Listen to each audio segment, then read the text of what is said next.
Okay, thank you for waiting. Hello, everybody. I'd like to welcome you and thank everyone for coming to KGAP Plus Day, but for Demo Day, hosted by ATL and the Kehana Research Complex. I'm Makiko Tatsumi from Business Development Office of ATL. KGAP Plus is a startup acceleration program organized by ATL. Following the success of batch 1 to 3, batch 4 started in last November. 13 startups from Japan and abroad were selected, work hard on developing their business and finding partners. Due to COVID-19 difficult situation, it was challenging for startups, mentors, and we ATO. Everything run online. Today, we are so pleased to share what they've done. Well, let me share today's program. Yes, we have two sessions today. Session 1 here in the morning in Japan. Yeah, we have opening remarks from the Kansai Bureau of Economy, Trade and Industry. And next,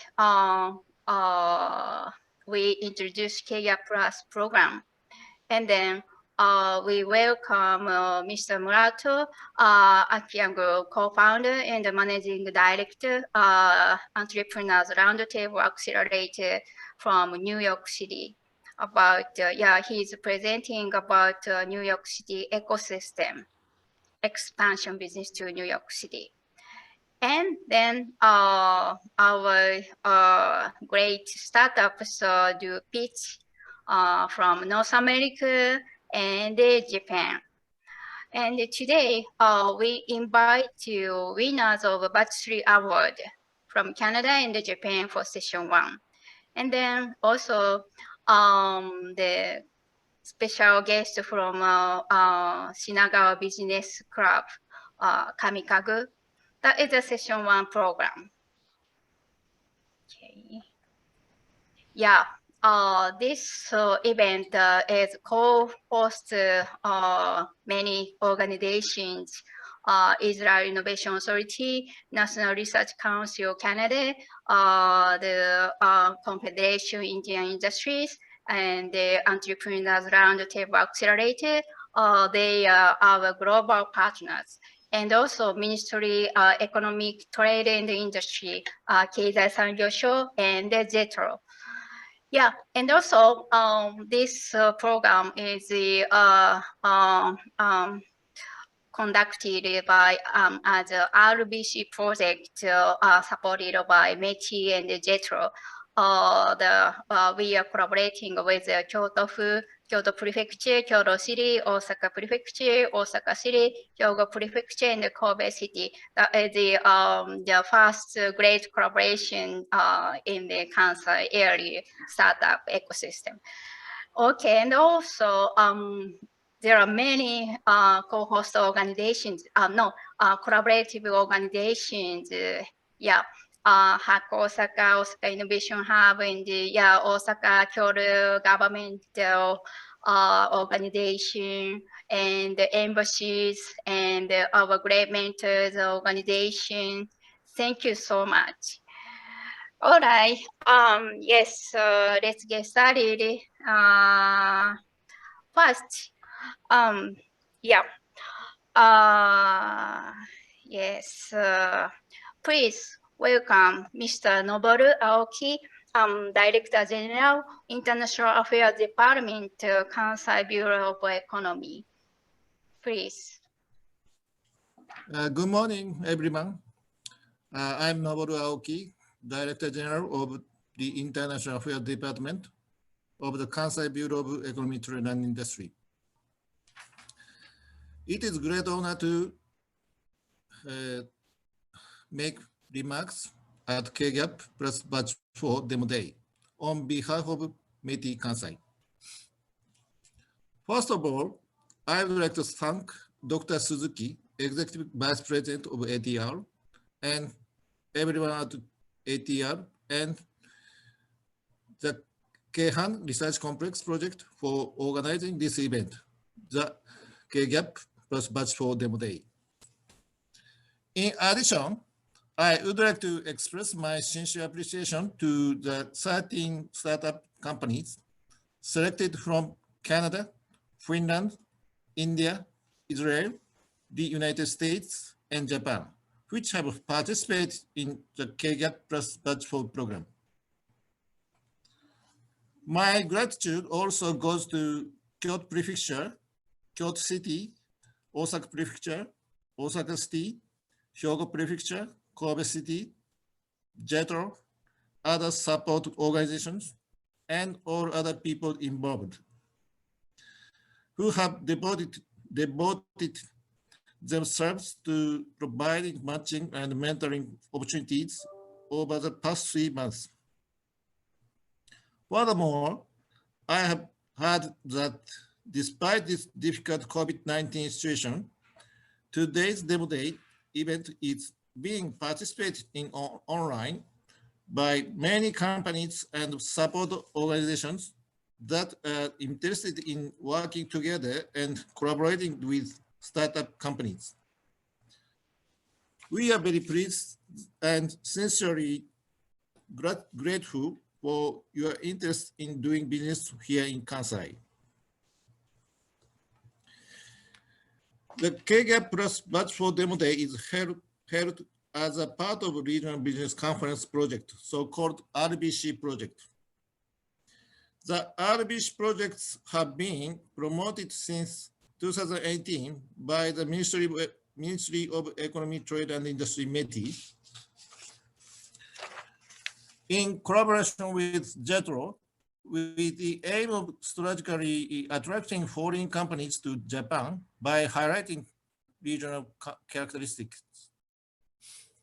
In Kyoto, Osaka, Kobe area, so-called Keihanshin area, RBC projects were so far implemented in Osaka City in 2018 and in Kyoto City in 2019.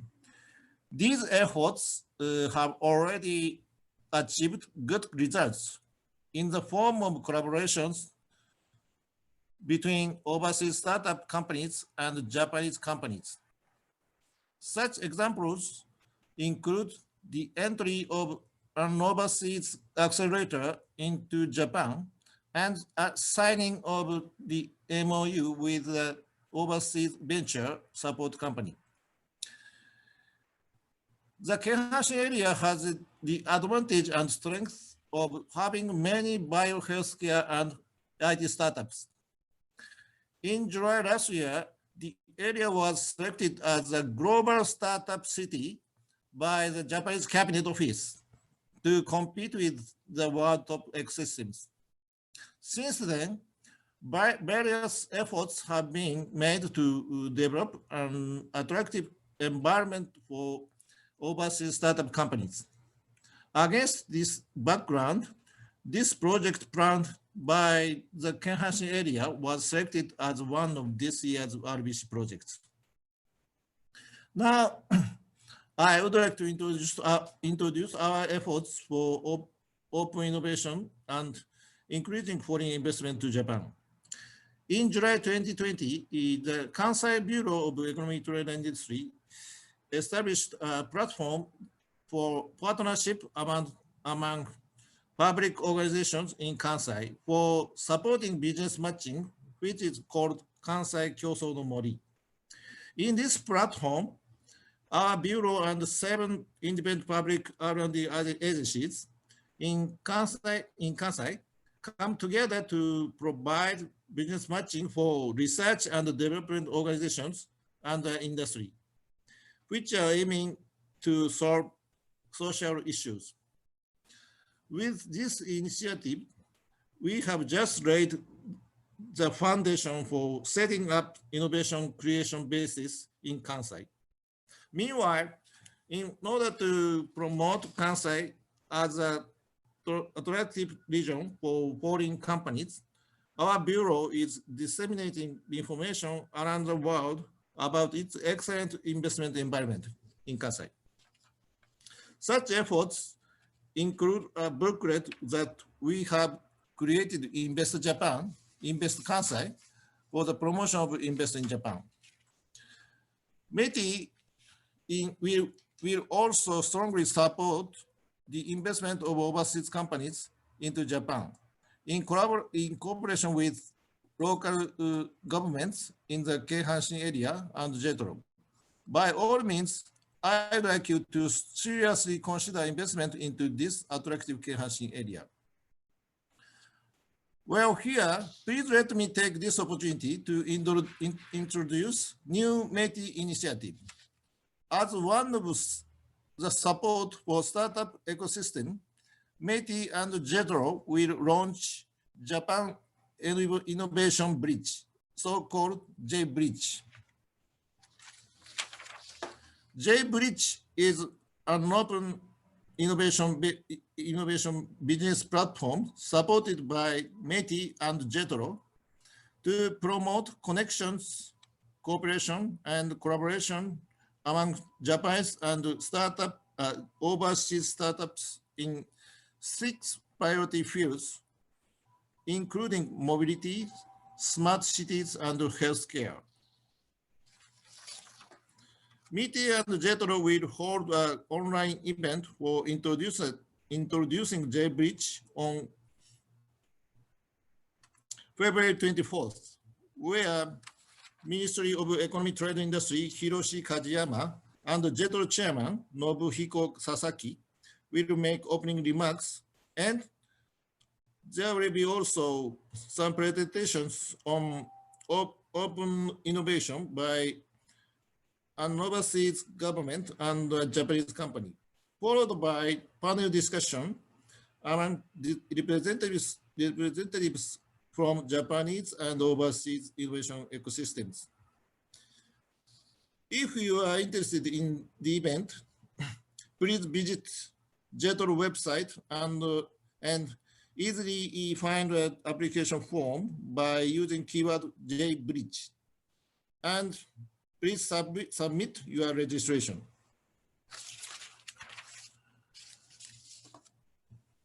In 4 years, an important event will be held here in Osaka, Kansai.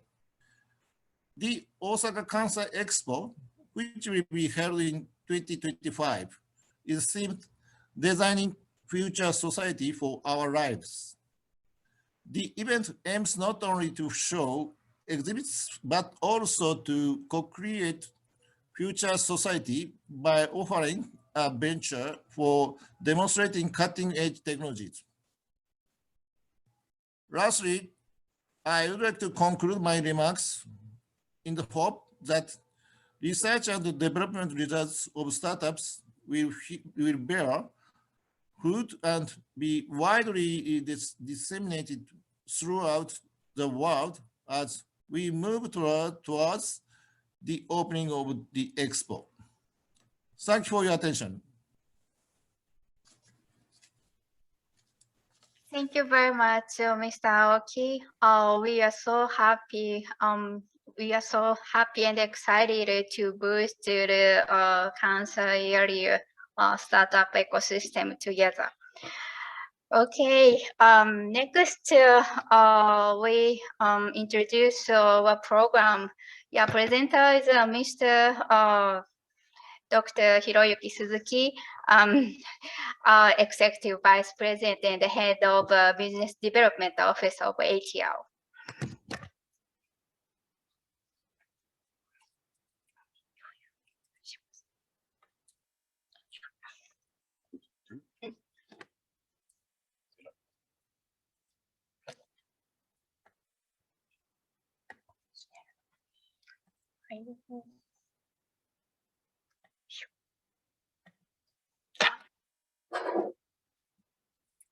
Okay, good morning, everybody. First of all, thank you very much for joining this event today. I'm Suzuki of ATL. I'd like to explain just briefly our activities, KGAP Plus, and its Batch 4 Demo Day. KGAP Plus is the acceleration program in Keihana Science City and composed of 3 parts. The first part is a local challenge, in which we select about 10 startups for main program. Our main program is composed of 3 parts. The first of all, I'd like to explain that the main parts program is held 3 months and held twice a year in summer and winter, and carried out in a combination of online and offline. And we set a POC or pilot testing with Japanese companies and hospital at the goal, and selected about 5 startups can access to our global partners in Barcelona and New York City, ERA. And then, okay, this acceleration program is made possible based on our global innovation collaboration network shown here. You are now working with more than 500 organizations, including about 200 overseas organizations in 18 countries.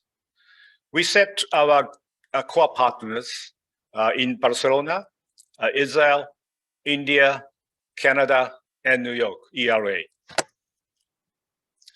More specifically, we are working with, for instance, Barcelona Activa, Innovation Authority of Israel, and National Research Council of Canada from public sectors. And we are also working with private sectors in India, Confederation of Indian Industry, and of course, Entrepreneurs Roundtable Accelerator in New York. We are also working very closely with JETRO in Japan. What we are now constructing is this type of 2-dimensional collaboration network with our global partner organizations, acting as Keihana Science City as hub, and try to connect this network to Japanese market and Japanese tech society. So we have finished already batch 1 to 3 for the last 1.5 years. And we have accepted totally 35 startups from 6 countries and cities, such as Barcelona, Canada, Hong Kong, India, Israel, Japan, and the USA, as shown here. So 35 startups can be classified into 12 fields of districts, as shown here, such as robotics, IoT, smart devices, healthcare, medical, to construction tech, and manufacturing. The outcome of a KGAP Plus batch 1 to 3 is really great, I believe. We had succeeded in matching for 30 startups out of 35 startups with companies and a hospital shown here at the percentage of as high as 86%. So we are now carrying out a KGAP Plus batch 4, totally online. Of course, the KGAP Plus batch 4 is composed of 3 parts. We first did a local challenge for North America, Canada, USA, India, Nordic, Estonia, Israel, and Japan, and selected totally 13 startups for main program. We started main program in November 10th, and now finishing as a demo day today. That was carried out with collaboration is Hack Osaka. And we will select about 5 startups for special program held by ERA in New York. The KGAP Plus batch 4 is carried out in collaboration with the Osaka, Kyoto, Hyogo, Kobe Consortium, which was selected as a global startup city and as a Japanese cabinet office, and implemented with Kansai prefectures and the cities written here as an RVC program supported by JETRO and METI. This is a picture of 13 startups selected from 6 countries, Israel, Japan, India, USA, Canada, and Finland. And Finland is the first comer to our program from batch 4. And 30 startups, once again, classified into 8 fields of technology, as shown here, from healthcare, AI to security.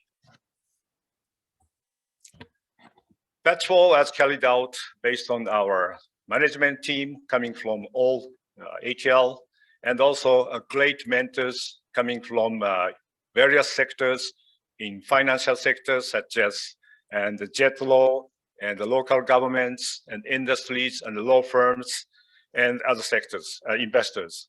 And they mostly coming from Kansai area, Kobe, Osaka, and Kyoto, and some coming from Tokyo and even Silicon Valley. And we appreciate their dedication to our program very much. Thank you very much. The result of KGAP Class Batch 4 is really amazing, I believe. We succeeded in matching for 14 matching for 10 startups, including 1 matching of an advisory contract with the companies shown here at the percentage of 77%. Okay, thank you very much for listening to my talk, and enjoy the demo day today. Thank you.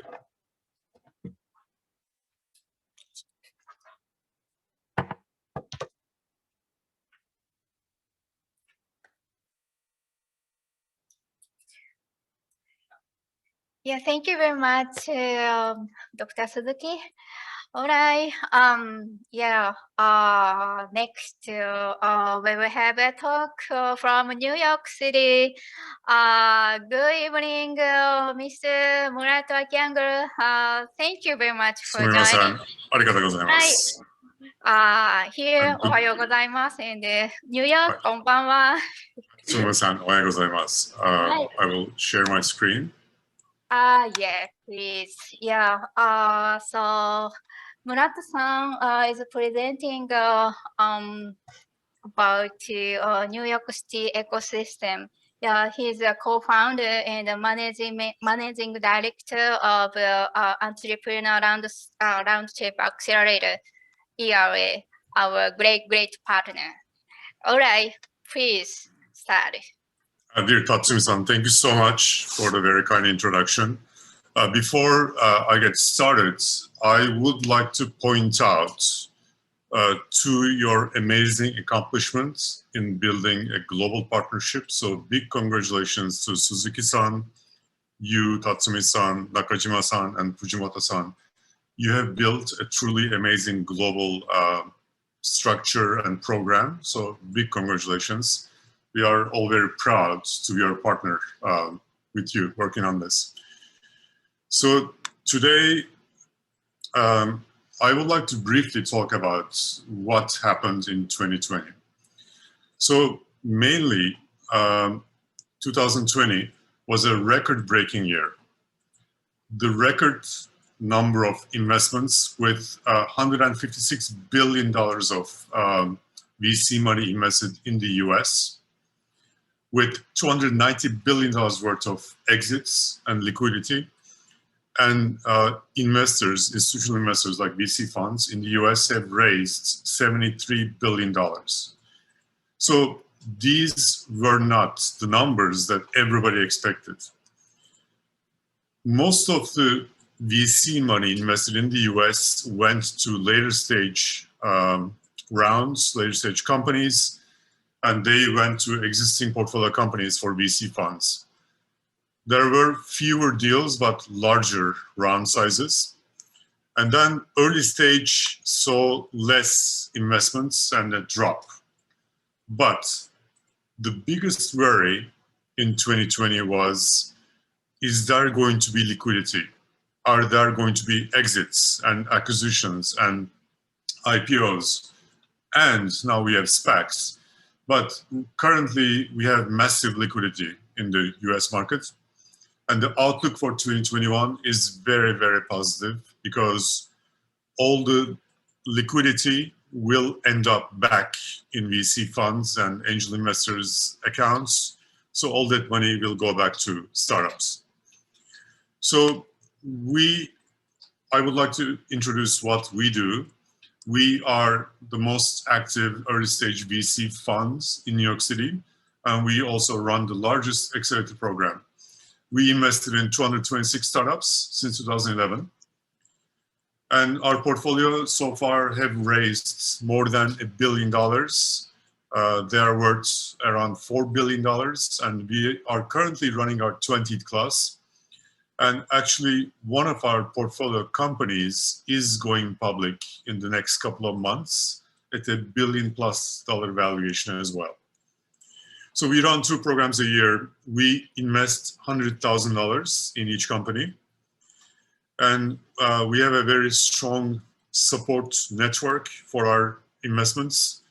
We have more than 500 mentors and corporate partners and venture partners and a large group of founders that help each other constantly.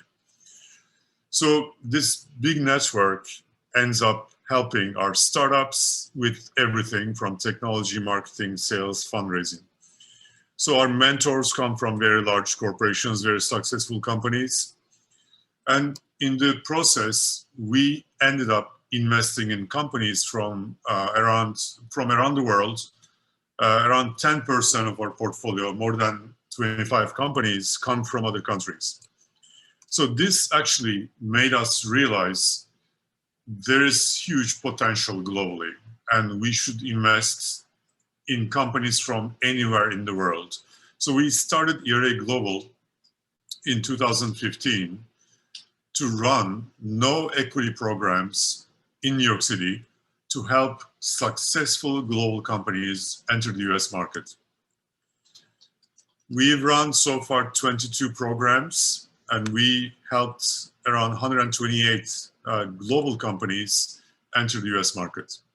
And obviously, we are very, very lucky to have K Science City and ATR and NVCC as our partners. And tonight, we are very excited to meet your new class. We help global companies through multiple different programs, a short program and a longer program and a 3-month program. These all help the companies understand if they're a good match for the US market. And also we specify their go-to-market strategy, initial customer segment, pricing, and other things. So after ERA Global programs, startups understand how if they should enter the US market. We actually have been around since 2007 as a community organization in New York City. We've been organizing free events for entrepreneurs and investors. So we organized more than 400 events so far. And to very quickly emphasize New York City, even with COVID, currently New York is still the 2nd largest venture capital market in the world. It's the biggest city in the US with the largest economy. And actually, if New York State were a country, a sovereign state, it would be the 12th highest, the largest economy in the world. So New York is a great place for global companies to enter. It's also very condensed. It has the largest number of Fortune 500 companies. It has a lot of capital, and it has amazing talent. So here are some more facts about New York City. And currently, we are all doing great in New York City. And I think we will get back to normal, hopefully later this year. Current VC landscape, as I mentioned, 2020 was a record-breaking year. The most amount of money ever invested in 2020, $156 billion. Early stage was a little lower than expected. Currently, there is massive liquidity in the markets with IPOs, acquisitions, and also obviously the SPACs. We are seeing a lot of companies go public and create liquidity for investors through SPACs. And not just in New York, but across the US, depending on your preferences, there are other places obviously you can lend in the US. Here's some more data on these. Obviously, Silicon Valley is a great place. But we believe that global startups will operate more efficiently in New York City because it's quite difficult to be visible in Silicon Valley. And quickly looking at the VC investments in Asia, around $80 billion were invested in Asia last year. And then looking at Europe, $46 billion invested last year. And looking at Africa, $1.43 billion were invested in Africa in 2020. It was down, but with the new African Free Trade Zone, we believe Africa will be a very fast-growing market. So I would love to tell you what we learned in the past 6 years about entering the US market. Very quick, some tips from global companies that went through our programs. So the first one is my favorite because I highly all Japanese startups to think global always. Do not limit yourselves to your local markets. Think globally in terms of customers, in terms of raising money, and in terms of exit markets. I think this is how you should start your company, by thinking globally. The second one is when you are expanding into other markets like the US market, you really must build a very strong team locally in your country. And then you should not manage 2 teams at the same time. You should focus on your next market. And obviously, some people will tell you to hire a salesperson in the US and let them do everything. It really does not work well that way. As the founders of the company, you must find the right go-to-market strategy and the right initial customer segment. So you must be on the seat. New York City is different from other places in the US. There's a culture about sharing and community, and it's an open community. At the same time, people are very direct. They tell you exactly what they think. So as a startup founder, you will benefit the most if you listen to everybody and if you are not easily, offended. Everyone is trying to be helpful. As I mentioned, New York City is very straightforward. And the other thing is, every culture is different. And globally, we've been working with amazing partners like Keihana Science City, as well as partners from South Korea, Taiwan, and Europe and South America. And when you come to the US, you should definitely be uncomfortable, do things that challenge you, and you should really get used to American way of stating things. For example, if you say, I think we are a Finnish company here, we work very closely with the Finnish government. Finnish people say pretty good. In the US, pretty good means not good. So you should say great in the US. So, and every day is really a lot of work. You will talk to many different people during our programs, many different mentors and customers and partners. It takes lots of energy. So you must really be determined to enter the US market. Otherwise, it will not be feasible. It will not happen. So we believe that a company with the potential to enter the US market must fully dedicate themselves, and going through a very intense program really would have to make progress very quickly without spending large amounts of time trying to meet customers and investors. So we are, again, very excited and lucky to be here.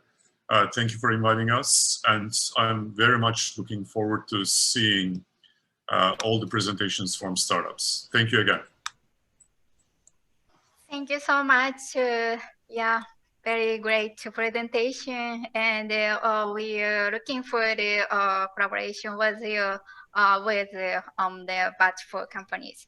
Thank you very much. ありがとうございました。Alright. Yeah, well, let's move on to pitching. Yeah, let me introduce my MC partner, David Williams from Taiwan. Yeah, he's the president of Global Digital Module. David, are you ready? Yes, we can get started, Maki-san. Thank you so much. Okay. Yes. So David, what is today's pitching protocol? So welcome, everybody. I'm David Williams from Global Digital Mojo. Thank you so much to the presenters we've had so far that have really helped to set the scene and the context for what you're about to hear in this session. I work at Global Digital Mojo, and we have been involved in the KGAP program for 2 years now. We provide digital tools and platforms to help public and private startup and accelerator organizations to reach global audiences. And the audience we have now is exactly the goal that we have. So today we have a very interesting format in order to take account of the global nature of our program. So in this morning's session from Kyoto, we are looking east. We are looking over to North America. And we are going to be hearing from companies in North America first. And then we're going to be hearing from companies in Japan. And this is going to be a very interesting session. We have a wide variety of companies. And I just wanted to share a little of the protocol we have here. So the presenters, of course, are very passionate and excited about their projects, but that doesn't mean they can't answer questions. So during their presentations, if there's something that they say which triggers a question in your mind or something you'd like to have clarification on, please, can you look at your Zoom panel? You can see there is a Q&A box that you can tap in your questions. And if the presenter can find a moment, if it's relevant to what they're talking about, they will answer directly as they're presenting, or I will draw their attention to the question during the session. So please don't be shy, write up your questions there and we will attempt to answer them. Also, if there's any questions that you have for the first two presenters from Osaka and from New York, you can also drop your questions in there. I'm sure they'd be very happy to follow up with you afterwards. So our first session, we're going to start with companies from North America. Now, if you look in your program guide, you can follow along which companies we are going to be talking to first. Now, we have our first company, which is all the way from, Anlin, where are you now? You're in San Francisco? Vancouver. In Vancouver. So all the way from British Columbia in Canada, we have Mr. Anlin Hu from Alton View. Anlin, over to you. Okay, thank you. So let me share the screen first, okay? Yes. Go ahead.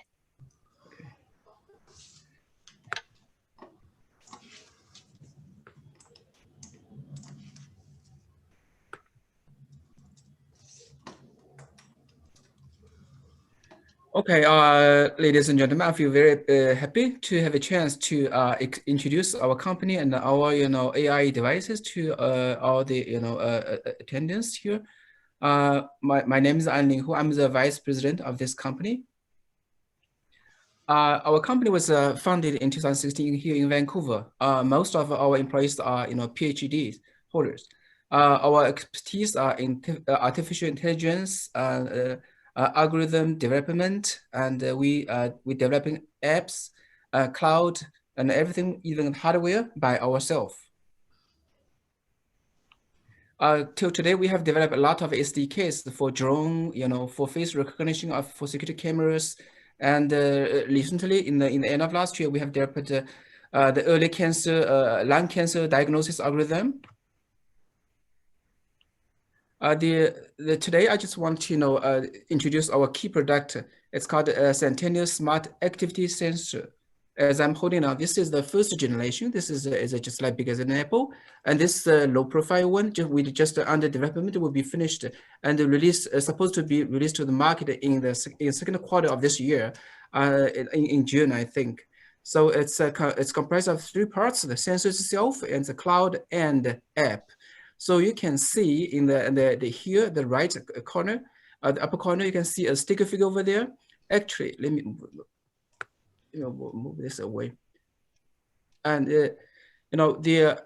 we do not use raw video and raw photos. We just use the coordinates of a person and send this sticker figure to the cloud, and the cloud is sent to the app if it's a detect some kind of incidents such as a fall or SOS signal, or somebody enter into a restricted region, for example.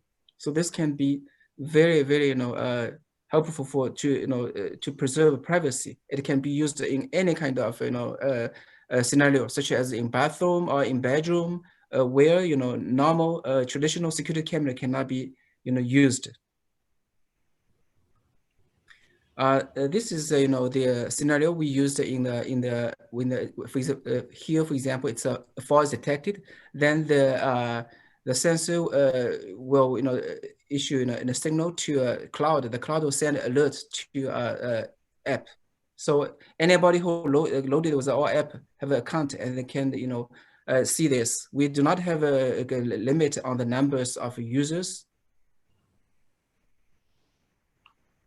And in our system, we also keep the statistics, how many hours a person under the care of our smart activity sensor, how many hours resting, how many hours sleeping. So the caregivers, doctors, and the family members can have a very good knowledge of a senior or a family member, how he or she is doing alone or even in a facility.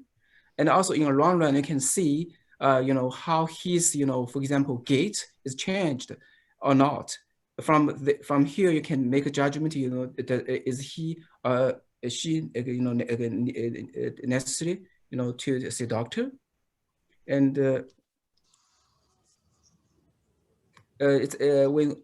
if you compare our device with other rivals in the market, for example, surveillance cameras and wearable devices, or even radars, we have a way better performance and advantages over all these kind of devices, because we just like your grandson or your children just watching you, so it's much better and comfortable. And the most important that we do not use any kind of raw photos or videos. So no privacy will be leaked from this from here, because from here we only use the coordinates, the X, Y, to the cloud. So no information will be sent out. Now also we record the sticker figure in the cloud, so it can because the size is so tiny, so it can record 1 year, 2 year, even longer time. For the security cameras, cannot be keeping such a big data.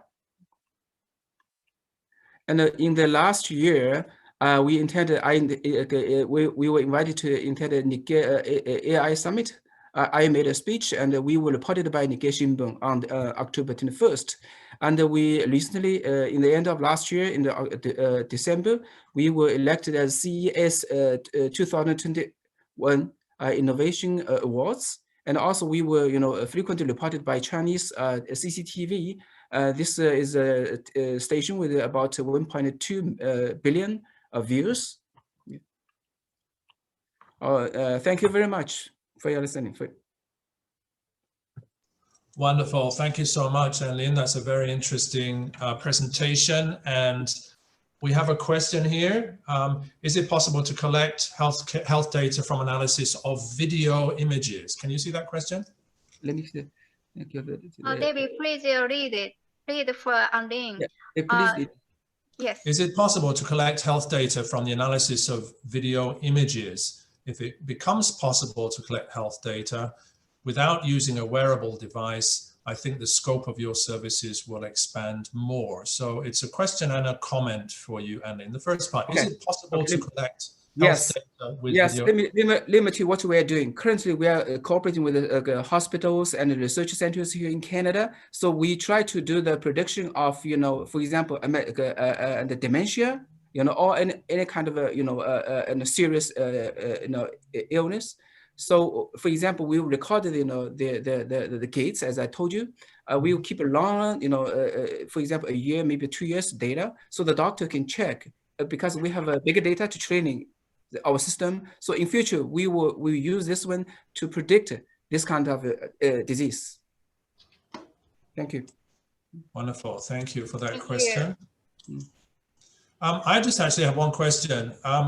Regarding the Japanese market, Anlin, what do you think what's interesting for you about the Japanese market? What success do you think you can have there? Yeah, actually, we have been, approaching the Japanese government, such as Chiba City and a lot of local cities in Japan through our, business partners. For example, in Japan, there are so many seniors, they are living alone, but how can we take care of them and without, intrude their privacy? So this is a key point. And also, this will be, it can be used to take care of the seniors or patients, even in this COVID-19, pandemic time. For example, if he's isolated in the house, how can we know he is or she's doing well or not? Is she or he needs immediate attention from a doctor? So because it's recording everything without any kind of breaking of any kind of problem of privacy. So the patients or the seniors would like to use this kind of system, because they will be very well cared, but they have their freedom of their privacy also respected. I see. I see. Thank you very much. Thank you very much, Anlin. Please keep watching the Q&A. There may be some more questions that come up for you during the other presentation. So first of all, thank you very much. Yeah, thank you very All much. right. Wow, always challenging to be the first presenter of the day. So thank you very much. Anyway, very good start. Now, our second company that you see in the program, which is Audio Cardio. Unfortunately, they can't join us today. So we're going to move on to our third company, which is Red Rock Biometrics. And we have here Sergey. I can see Sergey there looking, he looked like he's ready to go. And Sergey, I'm going to hand over to you, and your time starts now. All right. Hello, everyone. My name is Sergey Badeka, and I'm the Chief Business Officer at Red Rock Biometrics. We developed a technology called Palm ID that we can implement in many use cases, such as time and attendance, payments, and transit. Here's a quick video of our recent implementation for construction job site visitor management. So our technology is deployed in various parts of the world with different customers. But the common denominator that they all come back to us with is, we like it because your hand is just more private than your face and is easy to use every day. So of course, in addition to that, we are going to have anti-spoofing, liveness detection. We got to make sure that we work on all geography across the world, all gender. And when the person shows their palm, their hand, they intend to perform an action where some other biometrics are simply present and can be used without the user's consent.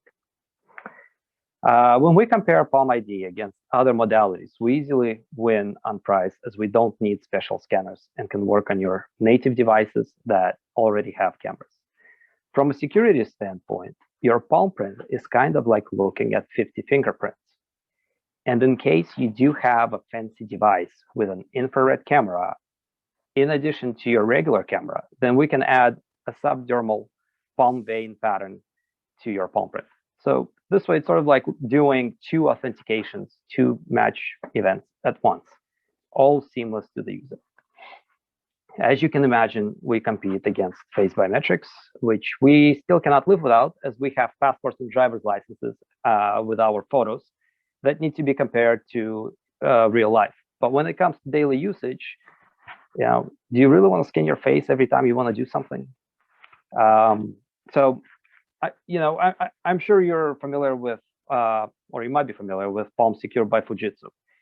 They have been a pioneer of Palm and started introducing hand to the market a long time ago. However, to this day, we're still the only company that I know of that can bring palm print biometrics to mobile devices, where you can enroll on one device and then match on any other device in the world. So imagine enrolling your palm at the comfort of your home on your cell phone and your mobile app, than going to a coffee shop and showing your palm there just to pick up your drink and go, or get on the bus by showing your hand. It doesn't matter if you register on an iPhone and match on an Android, Windows, Linux, Raspberry Pi, whatever you may have. So in a nutshell, that's our technology. We are IP protected. We have 2 patents granted, 8 pending, and we do have third-party certifications. Our business model is simple. We charge per usage. In rare cases, if we have partners, then we do rev share. These are some of our major partners and customers. One of the companies on here is NRI, Nomura Research Institute, which did deploy in Japan with their customer Sony Life Insurance. So engagements that resulted from us joining the KGAP Plus program are with a company called Nexty Electronics, which are under the umbrella of Toyota Tsusho. And this is a slide that they created that they go to market with. We do have opportunities as well with Toshiba Tech, which is exploring possible POCs in retail, office, transportations, and others. So our team has a combined 40+ years of computer vision experience with PhDs in math and physics. One of our proudest use cases is with MasterCard in Africa to bring digital identity to all those who need it. This is actually our product where we're not just a technology, we are a commercial product. This is the video you saw earlier. This is a good use case for our SaaS platform. And in this case, we'll work on a simple Android device. And this is a publicly released article at the end of last year of NRI and Sony Life, highlighting very unique use cases in enterprise and thus introducing us to the market in Japan. So overall, we couldn't be happier with our engagements in KGAP Plus program and the relationships that we are building right now, which is not just customers, but also mentors and investors. I would highly recommend this to all startups dreaming of deploying in Japan. And if I had to, I would do it all over again. So thank you. Wonderful. Thanks, Sergey. Very interesting business and product you have there. You have a question if you just look over at the Q&A. Very interesting question from a human point of view. Doesn't the palm print change with age, says the audience? Is there a restriction that we have to re-register the palm print every few years? Have you looked at that? Great question. Yeah, so once a person turns around 11 to 13 years old, it depends, their palm print pretty much stays with them. But as you go through life, your palm print might change due to, let's say, scars or burns, right? We do have a little bit of AI in our algorithm that will always match the original template that was enrolled, as well as other templates. So we do adaptive templates for that reason. But in our side, no, the palm print does not change. Okay, so you take into account that issue, and there is some learning and adjustment and prediction that your algorithm can do. Yeah, our oldest templates are 12 years old, and they still match. Okay, good. Great. I hope that answers the audience question. A question from me, Sergey. Thanks so much. I'm very interested in your experiences in Japan. You've been talking with Toshiba. What do you think are the particular challenges that you'll have in Japan, and how are you going to overcome them in the future? I think that we need to be ready for the unknown. We don't know what we don't know in terms of, if somebody comes in tomorrow and says, well, we have a use case with 20 million people, how are you going to handle it? We think we're ready, but until we really put that to the test, we cannot be 100% certain. Yeah, I think that is a good problem to have if that were the case. But yeah, certainly as Murat was discussing in the US situation, the challenges that you have in Japan may also be cultural differences. Have you come across anything which you'd like to share? Actually, we have not. I mean, we had engagement with quite a few companies, and you know, it's kind of strange. We actually had more success in Japan than we had in the US, and it kind of came faster. I mean, we do have deployment, we do have monthly usage, and it came out of Japan. And the one thing that I learned that I have to say is that sometimes it's better to listen more than to speak, and then you pick up on things, and then you can adapt. That's a very good sharing. Yeah, listen more and speak less. I think that works very well in Japan. We have another question. Mike-san, we have a question in Japanese. Maybe you'd like to read that question. Yeah, but we don't have time, so Sergey will send the answer later by text. Okay, maybe you can help Sergey to get the question. Okay, move to Japan. Okay. Thank you, Sergey. Okay, so we're a little bit ahead of time. We're due for Japan at 11 a.m., but we'll start anyway since I'm being requested to. So the Japanese companies, we leave North America, we fly over the Pacific, and we're back in Japan. And we're going to start with Hyperia. Yep. So please, Sakori-san. Yes. Please start. Okay, let me share my screen. So, hi everyone. My name is Yukihiro Sakaori. I'm the CEO and co-founder of Hyperia over here. In Hyperia, we consult and build blockchain-based application for enterprises. So let's first talk about what blockchain can do. So things blockchain promised to deliver, like instant borderless micropayment, or real-time autonomous transaction between IoTs, or countrywide renewable traceability and distributions. So these are things that you basically picture in your mind when you think about like a smart city or future society, right? So blockchain basically promised to deliver these, but in reality, it hasn't been delivered. You're not using blockchain in your daily life. So that means that it's not been delivered in this past 1 decade. And why is that? The reason is, main reason is very simple. It's too slow. So if you look at the transactions per second, Bitcoin is limited to 7, Ethereum is 20, where let's say the real world application for Visa, you will need like 24,000 transactions per second to really replace with blockchain. So it's really miles away to be real world adopted. And there are some blockchains that claims a better TPS out there, but these are often being actually hacked. And why is this? There's a fundamental problem of blockchain where scalability and security are in a trade-off relationship. So if you want to push the TPS side, you're sacrificing the security for that. So this is the dilemma that blockchain industry is holding for a decade and fighting over.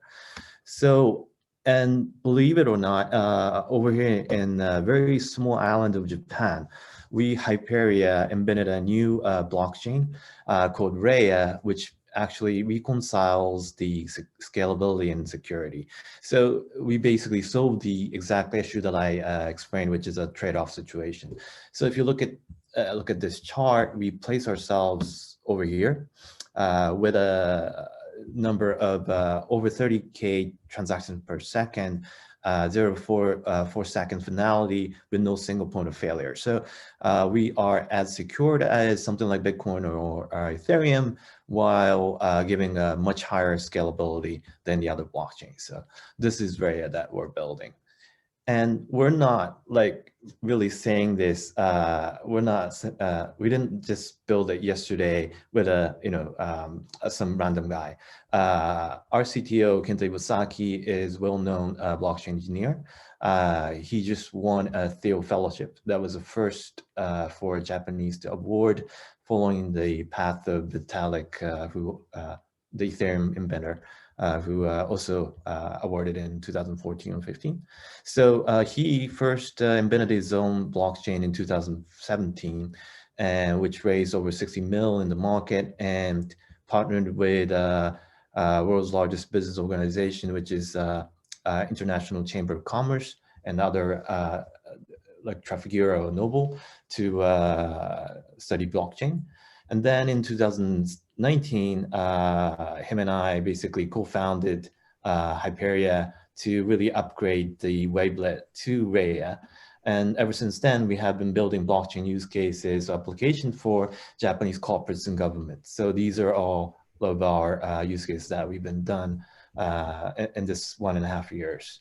So through KGAP Plus, the reason why we wanted to enter this program was because we really wanted to collaborate with the enterprises to prove our technology, have stronger evidence that this technology works. So actually, we are in a discussion with an IT company about using Raya for supply chain management.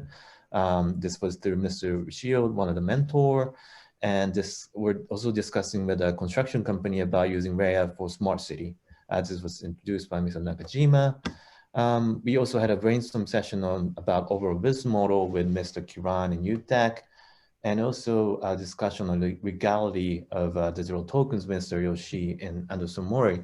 So we very much appreciate the support from the mentors and bridging us to a wonderful Japanese corporates. And we very much hope to continue to discuss with these companies to basically materialize the supply chain or the smart city of using blockchain. So, and also we like to ask all the audience to really, talk to us if you're interested in blockchain, because the slide that I just showed earlier about blockchain is not meeting these things. With Raya, we can actually do everything, right? So Raya unlocks the true potential of blockchain and once and for all globally build the future of digital city. So we can discuss really about the future of the city with you. So here's our contact. Please contact us, and we're hoping to unite the world with borderless and sustainable digital technology with your good selves. Thank you. Thank you very much, Sakori-san. Very clear presentation. I think if I look back on our 40 or so companies, I think you're the first blockchain company that we have in KGAP. So it's really good to see your focus on application with real partners. We have a question over here. A very local question to Osaka. We have the World Expo coming in 2025. Mm-hmm. What kind of proposal would you make, Sakori-san, for Osaka World Expo? I'm not sure if this is a representative of the Expo. Maybe it is. Make a good proposal. Okay. So one of the things that we've been focusing on is blockchain and energy. It's because I'm from the energy industry. I've been doing energy stuff for 15 years, but any future like expos or any cities, I think it's essential to be carbon neutral. So using blockchain to really track the emission or how much CO2 you're using, and basically offsetting that with a renewable energy or CO2 carbon offset. I think that could be done through blockchain. You can really track that energy through blockchain. So I think that I would propose that to the Osaka to be carbon neutral as a expo itself. Maybe I hope you get the opportunity to make that proposal. One question from me. I really enjoyed seeing your focus on the mentorship in the program in KGAP Plus. What do you think makes a good mentor in your experience? It's a personal thing maybe, but I was raised in overseas. I was born in Japan, but our member, all of us are basically bilinguals, right? So we like to aim for global approach. And the mentors in KGAP, they all had a global angle and experience to share with us. And I think this is what makes the KGAP very special, and things that mentor should have, and we as startups appreciate. Yep. Wonderful. That was certainly Wonderful. our goal when we were planning the program. Thank you so much, Sakori-san. Please, again, keep an eye on the Q&A in case any more questions come up. And let's move to our next presenter from the wonderful city of Kyoto, nearby to Osaka. Ryu-san. Let's have Ryu-san with Kyoto 3D Studio. Okay, so can I start? Yeah, full screen, please. Okay. Great. Great, thank you. Okay, so good morning, ladies and gentlemen. Today I'm glad to give a presentation about our company. It's the Kyoto 3D Studio Incorporated. So first, there's a brief introduction of our company. So the starting point of our company is the Kumamoto earthquake happened on April 2016. So the CEO Nishimura of our company was one of the victims, and his home and office were also damaged. So after 1 year, the local news says that the Asojinja shrine cannot be rebuilt. So it is not because of the materials, not because of the money, not because of constructors, but there is no design drawings. So here's another example. So why Notre Dame Cathedral can be rebuilt? So here, it is the same as Asojinja shrine that suffered a disaster, and there was no design drawing, but it has 3D data made by someone. So therefore, this is why we named the 3D and what we shall do in the future. So here is our business. So so first is about the three-dimensional measurement and archiving for a variety of industries. And then we use the 3D digital archiving for the world cultural heritages and national historical properties. We also do the digital entertainment contents of cultural heritage output from our 3D data. And finally, we also one of the distributor of Faro, which is the 3D scanning equipment manufacturer, shares the top market sharing. So I think it is simple that to use the 3D technology to protect the cultural heritage. You just scan it with the 3D laser scanner and then add it the 3D point cloud data and finally output it as a CAD file. So besides, so we also develop a 3D point cloud data for further use as a 3D film.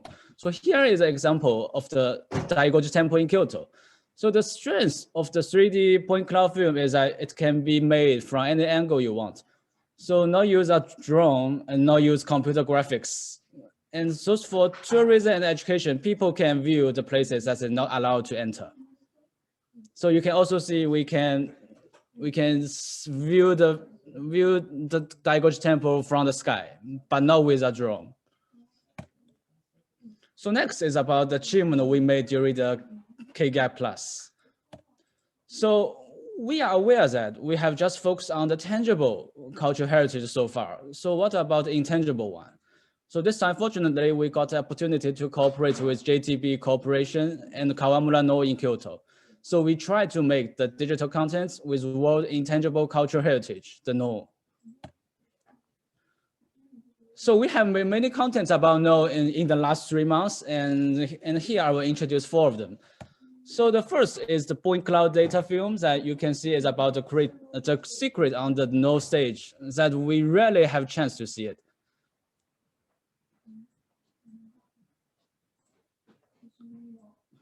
So here you can see the secret under the stage.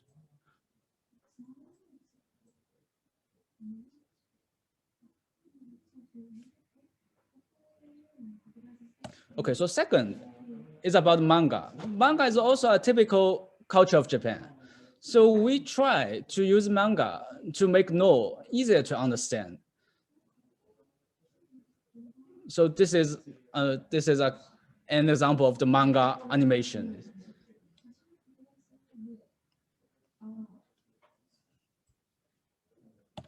So next, the omote, which is the mask. So it's also interesting content because each omote has its own story. So this time we combine the 3D cloud data film of omote so with its story told by the actual performer. But please note this time the voice is not shared in this speech. So you can just see.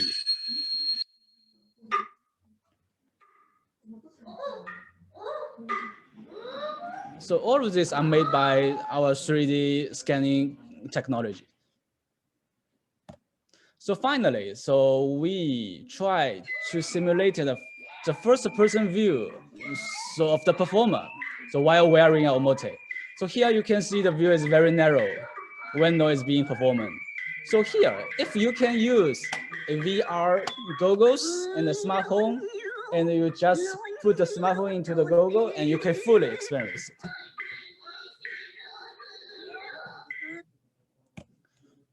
So besides the contents, we are also developing our online digital content platform, which is called Tumble. So it's easy to access with your PC, your tablet, or your smartphone just by using the web browser. You do not need to install any application.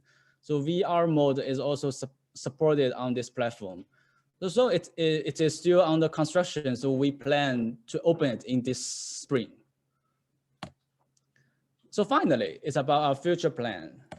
So first, we'll continue doing the 3D archiving for tangible cultural heritages and making 3D point cloud films for the utilization of tourism and education. So this is a film about the salmon of the Konkai Komyoji. So normally, it's not allowed to go upstairs of the salmon, but with this film, you can clearly see what the second floor has.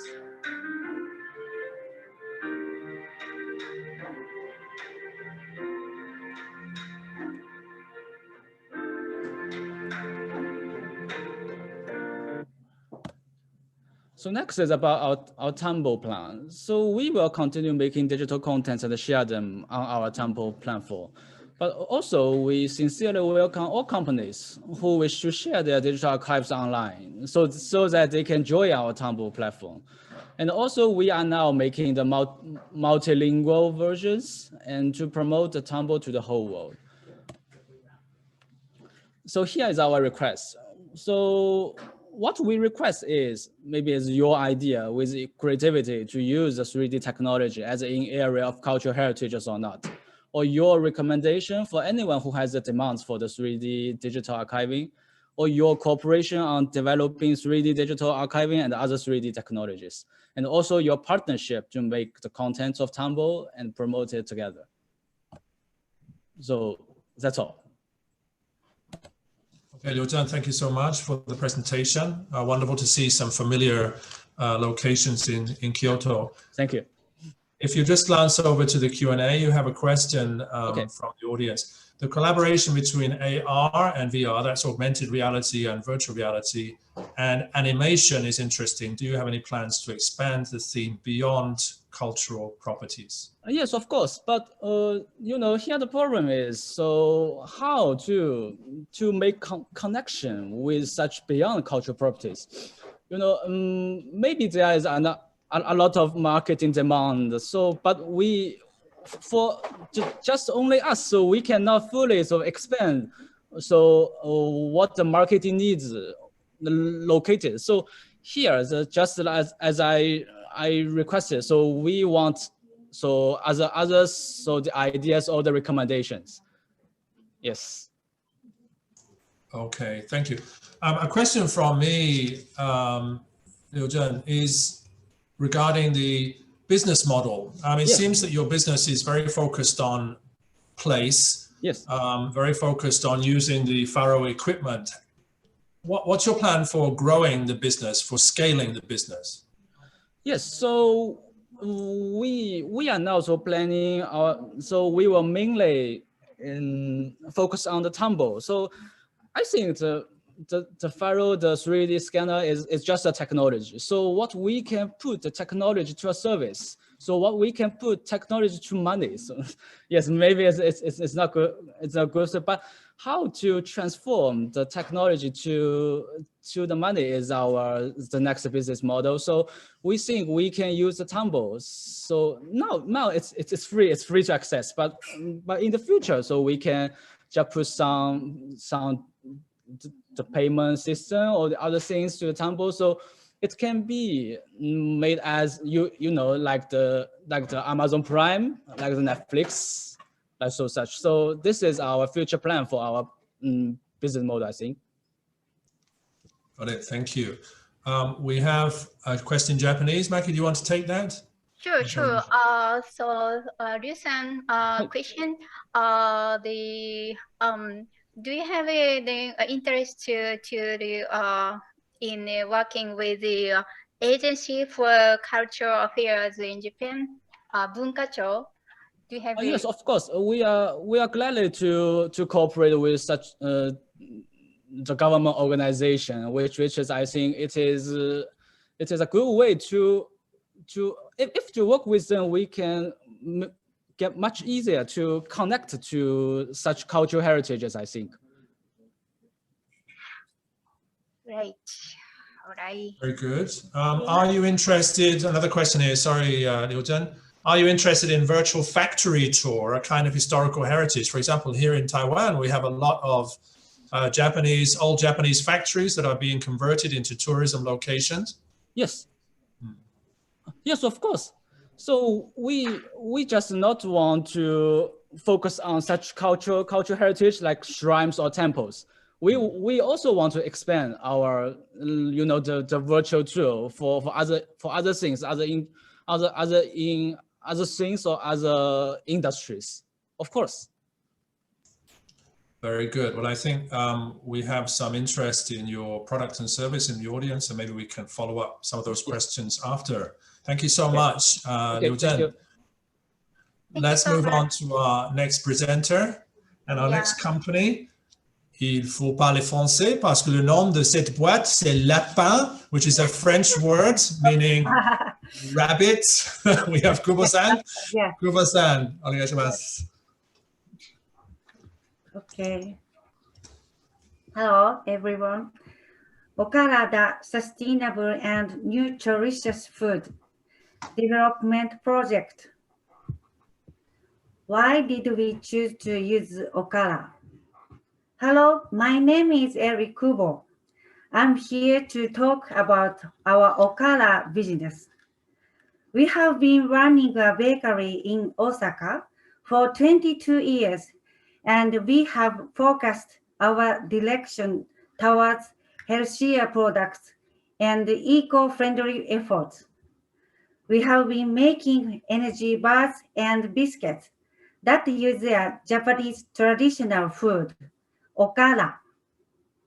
Okara is a byproduct of tofu, a world-recognized soybean health food product consumers heavily in Japan.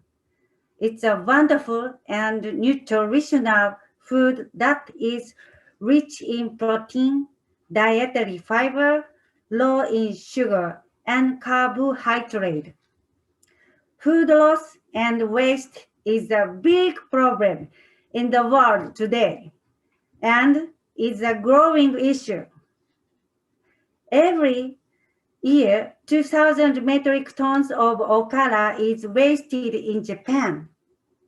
Similarly, foods that are discarded despite their high nutritional value, such as okara, include beerless, rice bran, and wineless.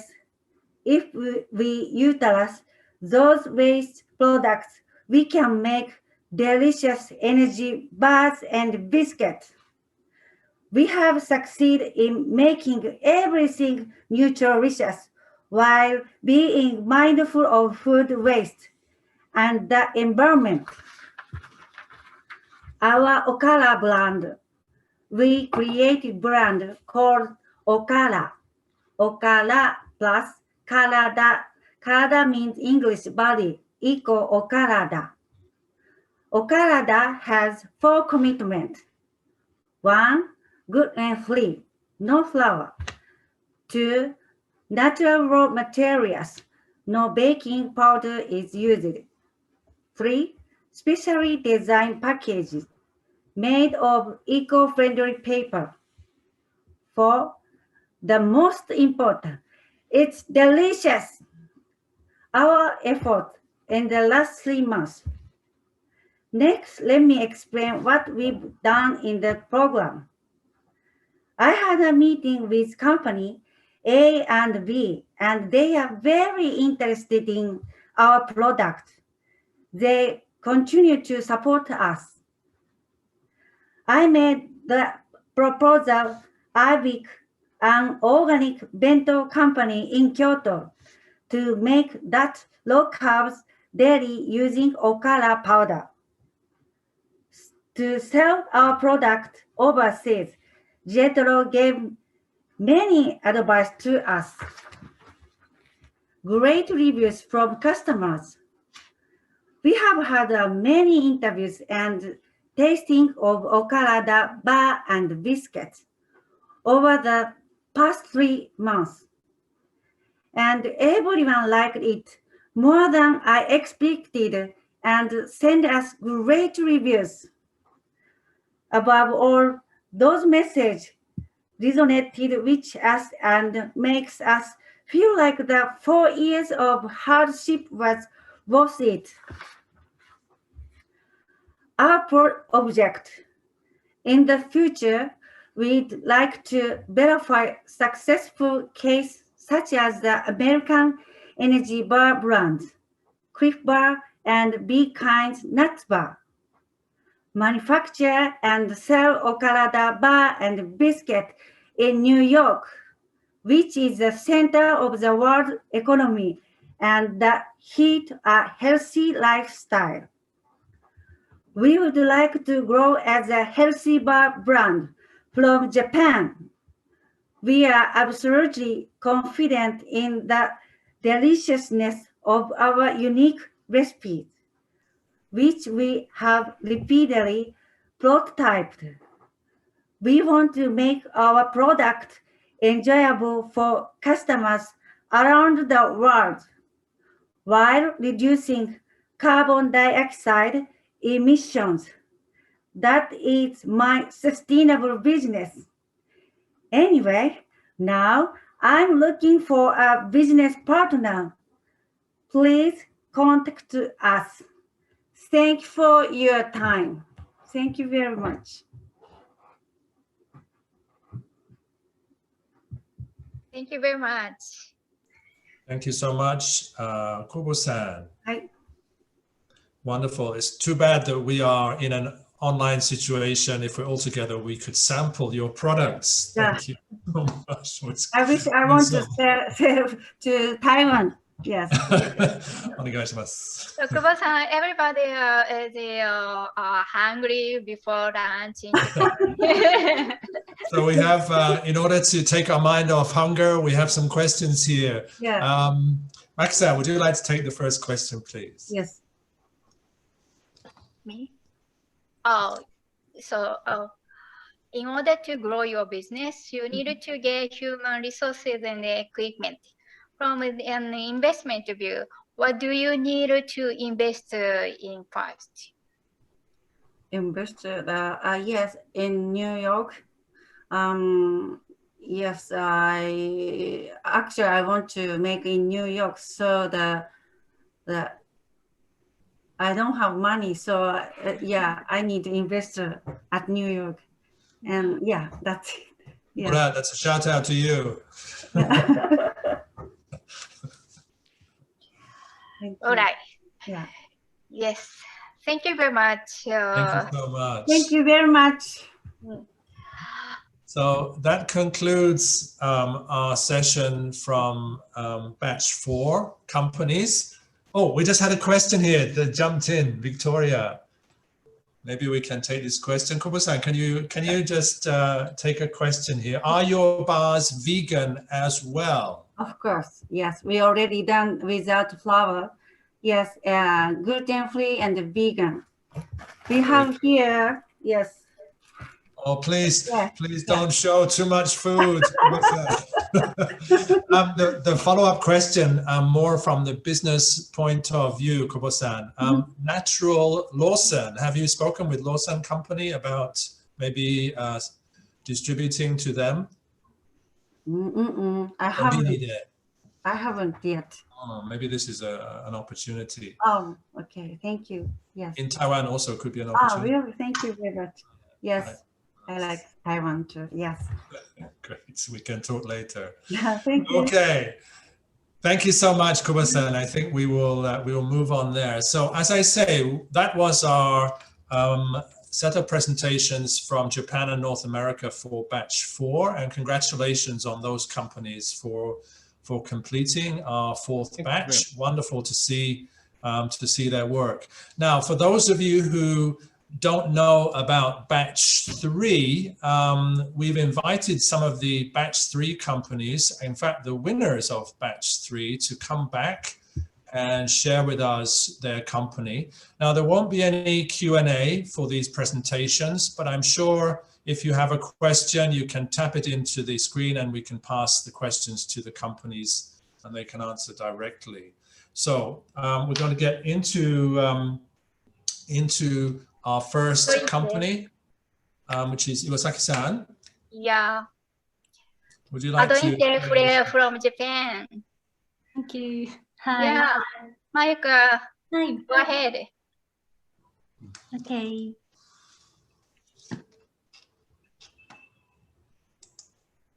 Can you see? Okay. Yes. Thank you. Okay. Hi, everyone. I'm Mayuka from Arinte. Today, I'm going to talk about our company and our latest challenge.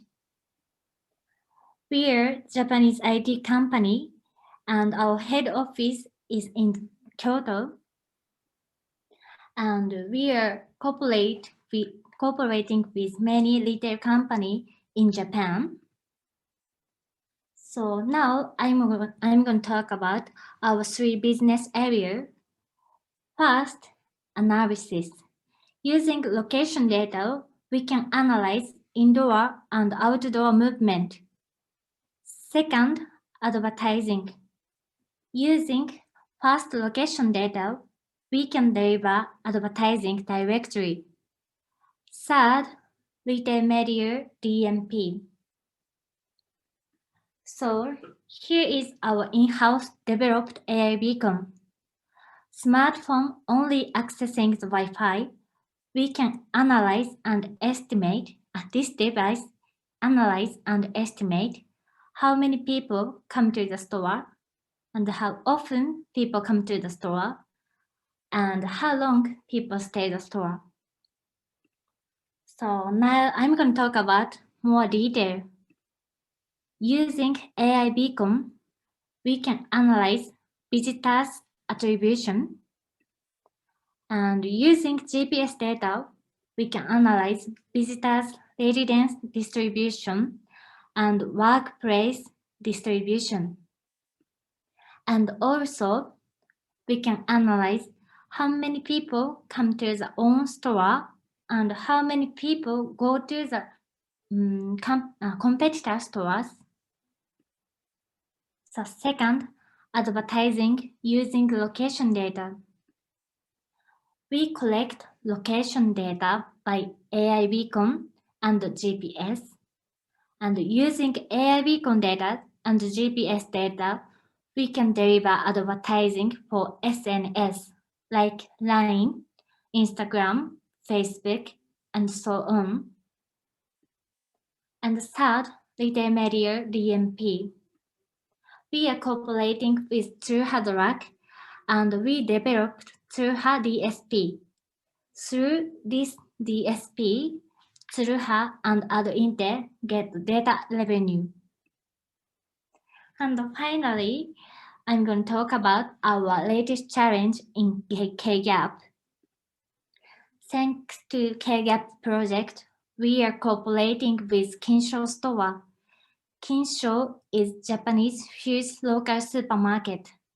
Through this project, we try to introduce dynamic pricing system. First, we want to reduce food loss. And second, we try to reduce opportunity loss and maximize sales. And also through this project, we try to contribute to SDGs.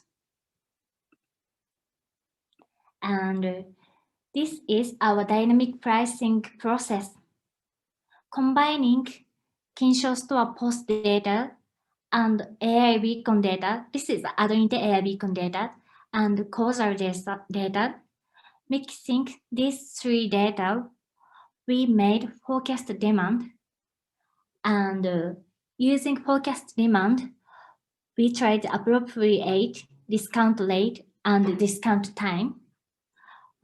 Then we can know, for example, today, 6 p.m., category meat, discount rate is 10%. Through this system, we expect reduced food loss and 10% increased sales by one category. This is our latest challenge. Thank you for listening. Thank you so much, Iwasaki-san. It's wonderful to see the development of your company since completing the Batch 3 program, and congratulations for being one of the winners from Japan of the program. We're going to move to our next presenter. We have Charles Marsh from DeepLight, also one of the top startups selected from Batch 3, and Charles is coming over from Canada. So Charles, please go ahead. Great, thank you, David. I shall just share my slides.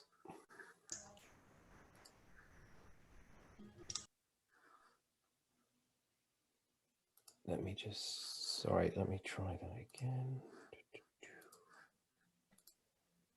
Take your time. Okay, that's good. fine. Great.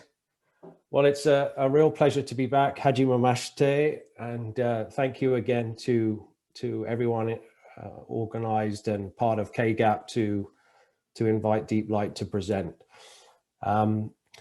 So yes, I'm based out of Montreal, Canada. So it's getting later in the evening here, but it's a pleasure to be speaking with you all. And at DeepLight, we're very much a technology company in the AI space.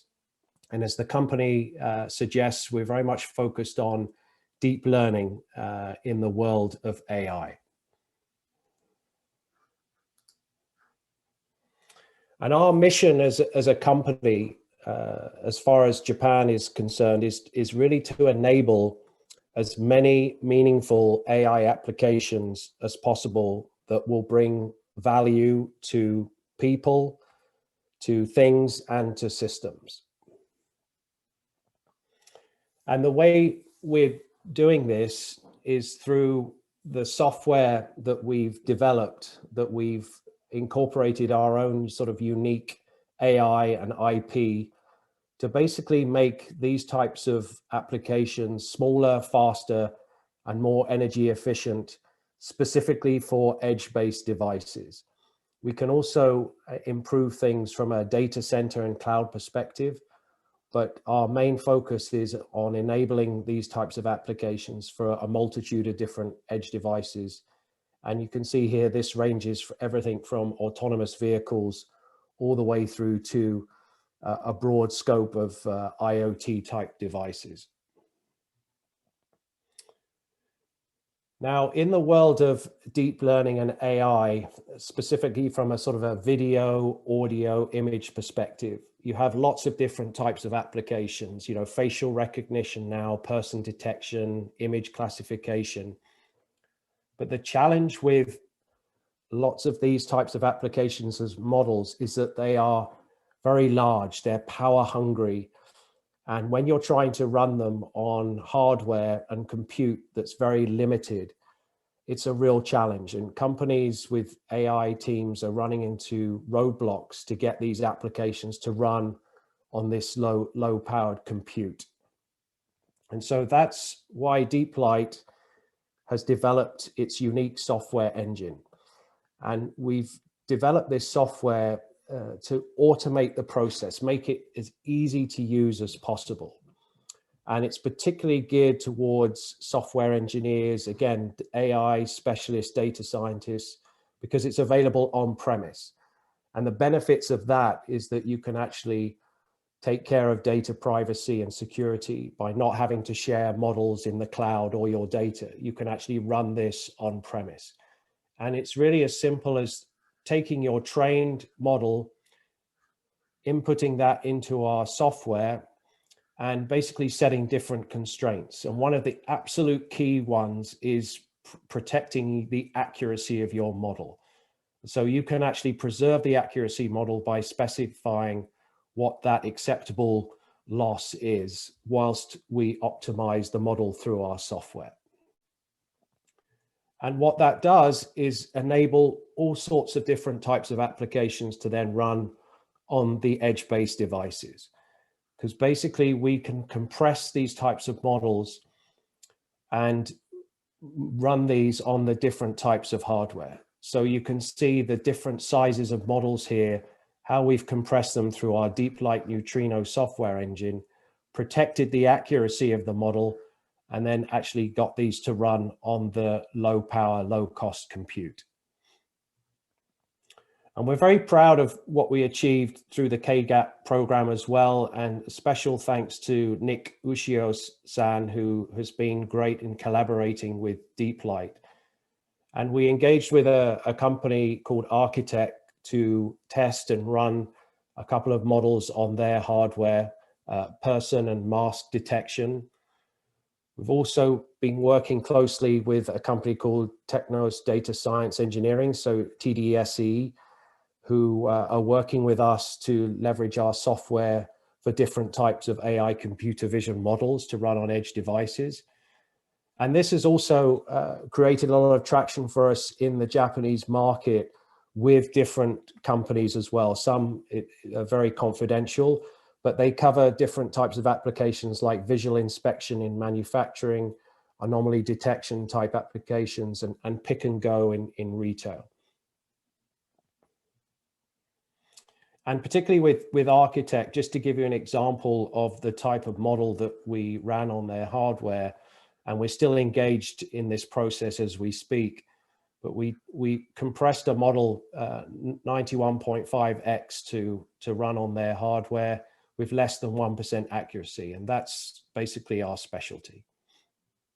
And just looking at a couple of other quick examples in the area of smart manufacturing, again, the challenge in this area when you're looking at doing automated optical inspection in manufacturing plants through a camera, often again, the on-chip memory is very limited and you've got a large file size. So you need deep light to basically compress that model to get it to run on the hardware. And in this case, we took a 12.8 megabyte file, took it down to 144 kilobytes, and it was able to run on the camera, which actually had a very positive impact on reducing waste material and also saved money from an AI machine learning operations workflow perspective when we automated this process. And another very quick example on this is robotics as well. So in this case, this was an automated robotic arm that was doing fast time to sort of classifying images on a conveyor belt. But again, the challenge was that the model size was too large to run on the available hardware on the robotic arm. And we basically, through DeepLight's neutrino software, took that original model down to kilobits in size, preserved the accuracy, and they were able to run this on the target hardware. And not only could they then look at a potential cost saving from a hardware roadmap perspective, going from GPUs to running these models on CPUs, but also it improved classifying the images much faster as well. So as well as optimizing these types of models, we've also worked on projects where we can speed up these types of models. In this case, this is an autonomous driving project we've worked on locally in Canada, where we actually accelerated the model running in the car as well. So as well as optimizing models, we're also equally focused on accelerating the performance of these models as well. And as we grow our business around the world, but particularly in Japan, we still need lots of support. We're very pleased with progress to date, but we're looking for more customer opportunities, whether that's pilot projects or straight to sort of production type applications. And we know that partnerships are very key to us in the market as well. We've established a couple already, but we're also looking for leading partners as well to help us grow our business. And we're very financially healthy right now, but at the latter part of this year, we'll be raising a Series A round. And so we're also looking for potential investors in that area as well. So thank you very much for your time, and look forward to following up with any questions at a later date. Thank you so much, Charles, and thank you so much for staying awake over there. Really good presentation. Always exciting to see your company's work. So that was Charles from DeepLight. The third company from batch 3 companies in Japan and North America that we selected as a winner of the batch is Blue Ink. We've got Steve Porter. Hey, Steve, how are you? I'm great. Over to you, sir.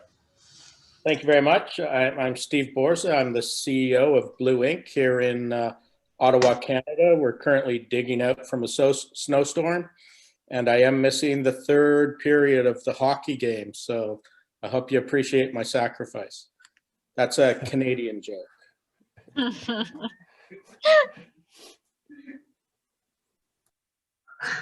Pull up my presentation and find play. There we go. You should be able to see my presentation. So as I mentioned, I am Steve Borza. I'm the CEO of Blue Ink. And we're very happy to have participated with the KGAP program and NRC here in Canada, who sponsored us. I'm going to tell you about what we do in terms of online identity verification, or if you're in financial services, you may know this as eKYC, and then issuance of a digital identity on your smartphone. And really, it's to secure your digital life is our focus. So just looking quickly at some industry trends, Canada and Japan mirror each other very closely in that we have close to full internet penetration, well over 90% in both countries. Interestingly, Canada leads the world almost in cashless payments. We very much like our Interact, Tap My Card, Pay here in Canada. Japan seems to be lagging a bit. Both countries, in terms of companies and governments, all have visions of digital transformation. But the reality in both countries is they're not executing on that transformation process. And one of the reasons is it's hard to identify someone online. And that's really where we focus. Your customers and your citizens, if you're a government, they expect a new experience. They want a mobile-first, user-friendly UI UX to join your government service or your company service. They expect friction-free onboarding. The future really needs to be password-free. In Canada, we've experienced hacks of our national revenue agency in the summer, and most recently, another 100,000 accounts were turned off because of password breaches of those accounts. Password-free access to accounts is an imperative. And lastly, people expect an omni-channel use case. They want to be able to access things online, on mobile, and face-to-face. So our solution is called eID.me, and it is really an eIDAS, an e-identity as a service. It has 3 components. One is identity proofing, or eKYC, which is simple. Take a selfie, scan your identity documents, and we will process those on our resident Canadian servers and determine if you are who you say you are. We launched this service in Canada in 1 province in March of 2020, right before the lockdown. We now have full Canada coverage, and anyone in Canada can download the app for free and receive a driver's license, a digital passport, and a digital health card on their phone. And then they can use those for real things today. So one of the things we're actually adding is the vaccination certificate to this digital wallet. And now you can prove your identity online for renewing a mortgage on your house or identifying yourself to your lawyer firm who's doing a buy and sell of real estate. We have a major cross-Canada contract with a huge enterprise that we can't announce yet, but we will be in the next week or so once we sign the contract. So digital identity is a reality in Canada, and it's there to be fast and convenient, make things private and secure for you online, and to reduce fraud in online payments and online transactions. Here's a quick overview of how it works. Users take a selfie with liveness check to reduce identity fraud, scan the front and back of their driver's license and other ID cards, scan their passport's information page, and scan their passport chip with active validation, which reduces identity fraud. Submit for identity verification. The eIDMe registration server verifies the user's identity by comparing identity information between ID documents, comparing the selfie with ID photos using facial recognition, and comparing the address on the ID with the smartphone's geolocation, and provides real-time results. After users verify their identity, they receive a digital ID with their ID information secured offline on their smartphone. After registration, all information is deleted from the registration server. You can integrate this identity verification directly into Solution's onboarding process, or you can join the eIDMe platform as a relying party and let users share verified ID information with your organization from their eIDMe app. Verify the identity of your customers easily and securely with eIDMe today.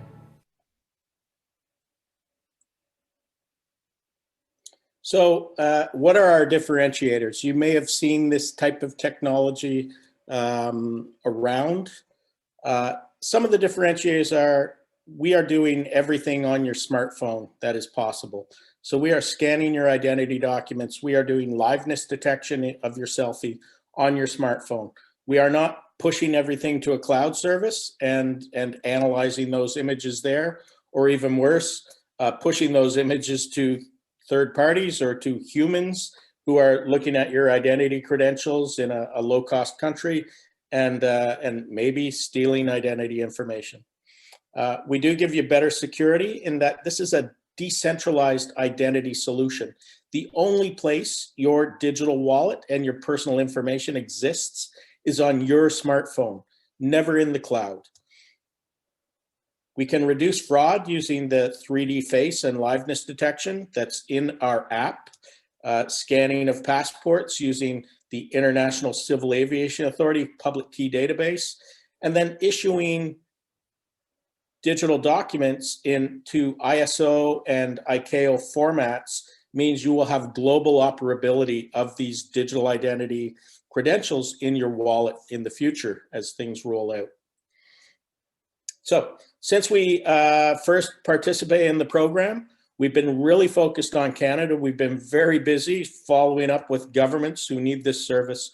We have licensed our technology to the Canadian Border Service Agency, and they're integrating our passport scanning and document scanning into their travel apps. So you can now land at the airport and do a self-service on your phone to do a clearance through customs. Even your COVID-19 tracking when you land at an airport is now in that Canadian government app, which uses our SDK and our licensed technology for document scanning and verification of the person. One of the initiatives we have, which we'll be doing at the Ottawa International Airport in the next few months, is a day of travel journey. How do I do a contact-free journey through the airport without showing my identity documents, my passports at every step through the airport? So it starts with logging in with my digital identity and my e-passport, along with my vaccination record, and logging into my airline website and providing that verified info. They will now retain that in their server for the day of travel only. They won't create a permanent record. But when I get to the airport, I can simply stand in front of a camera and face rec will allow me to put my bag on the conveyor. It'll allow me to go through security, access the lounge, and even go to my boarding gate without having to pull out my passport or my identity document again during the day. So it gives security and a contact-free travel through the airport. Very important in trying to open up and re-engage society and the economy in opening up from COVID. And then also having a vaccination record that's transportable through the process. So that's what we've been up to in the last 6 months at Blue Ink. And we'll have another big announcement in the next few weeks with a cross-Canada partner rolling out digital identity for Canada. And I think it maps well to the requirements in Japan, and certainly for your Olympics, being able to process people quickly, securely, and efficiently could be a major win for security for the country and addressing real COVID issues that we have today. So I'll leave it at that and answer any questions there may be. Thank you very much, Steve. Okay. Yeah, but 3 winners in the, of course, other startups, so KGAP plus family.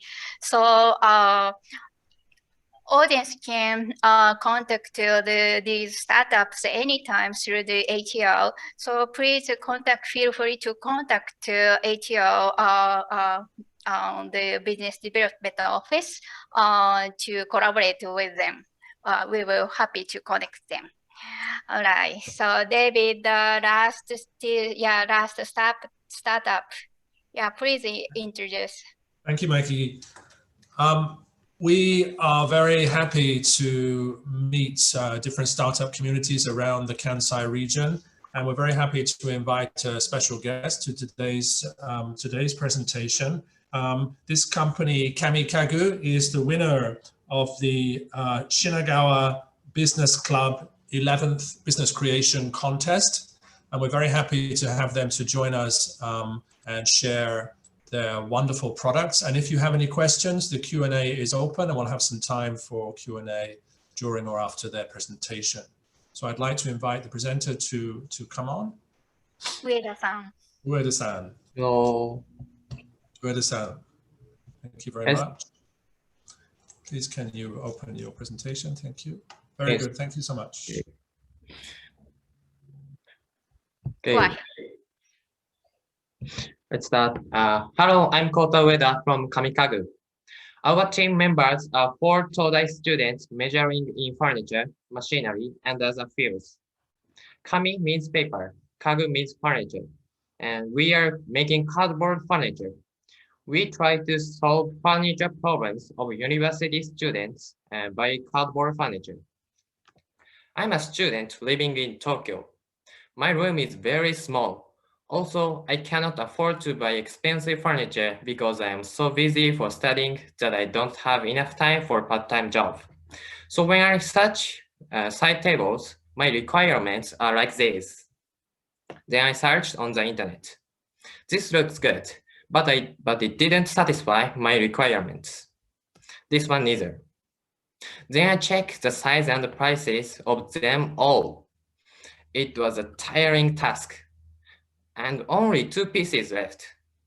Then I select from these. Their designs are not good, but I have to put up with it. This is my problem about furniture. But this is not just my own problem.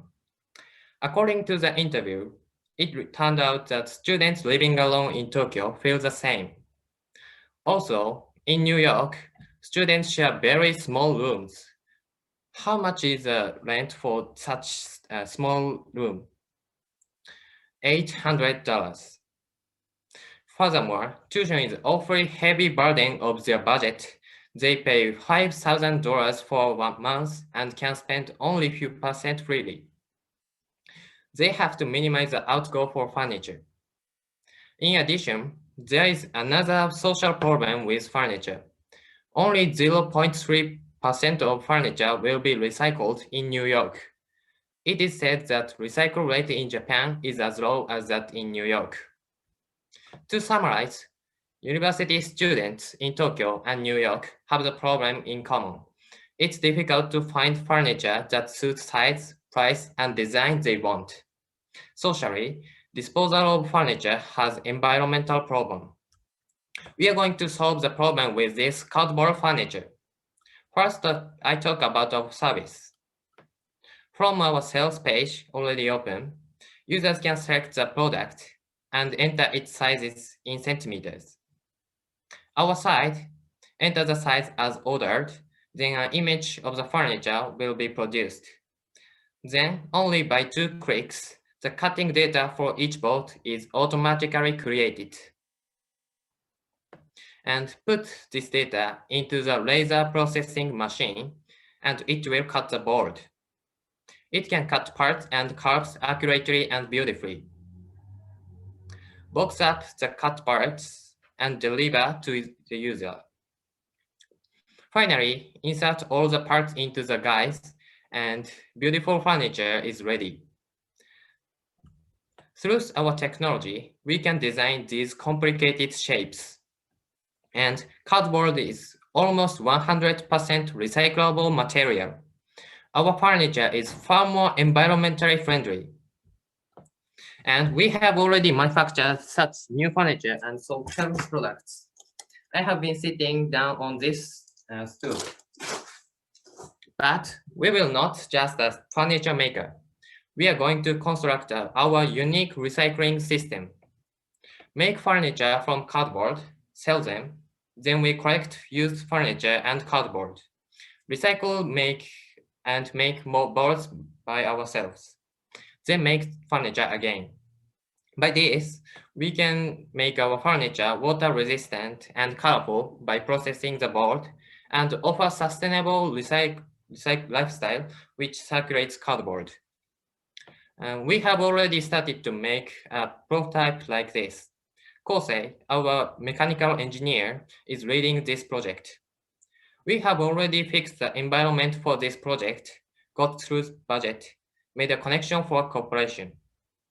In fact, in US and other countries, recycling rate of cardboard is not as high as that in Japan. So we will provide our furniture for New York and the world with exporting our recycling system. By that, we contribute to realize the SDGs by reducing furniture garbage and expanding cardboard recycling system. For the first step to the goal, we came here to get a ticket to New York. Also, we need cooperation with companies to expanding our business rapidly. We will deliver new furniture and lifestyle to the world. That's all. Thank you. Thank you very much, Ueda-san, for your presentation. Wonderful to see young entrepreneurs coming out of university. That's really good. And I hope you can get a bigger apartment soon. So we have some questions here. We have one question. How do we plan to expand sales in the future? What are your targets?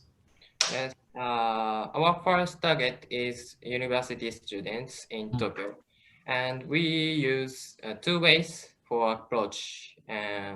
We use Instagram link here, and advertise its images. Now we are looking for ambassador for advertising, and also we are asking a case around university to put our furniture, and we get permission in Starbucks in University of Tokyo. Very good, thank you. Well, I think that concludes our questions. I'm so happy that Ueda-san could join us today. Thank you for your sharing. And to all of our attendees, we have over 100 attendees for this session. Thank you so much for your attention and for your interesting and insightful questions to the participants. We will be closing session 1 now, but if you'd like to come back at 4 p.m. Japan time, we will be back for session 2, and that will be focusing on looking west from Japan. So we will be inviting our startups and companies from India, from Israel, from Finland, and we look forward to hearing about their wonderful work together. I'd just like to take this chance to thank all of our presenters this morning. You've done a great job, very interesting and exciting, and wish you all success with your business development. Mike-san. Would you please close? Yes, yes. All right. Yeah. Okay, so thank you very much, David. All right, we'll finish session 1. Have a lunch and then come back. Thank you very much, all. Thank you. Thank you, everybody. Jackie and David, for all your hard work. Thank you, guys. Thank you. See you soon.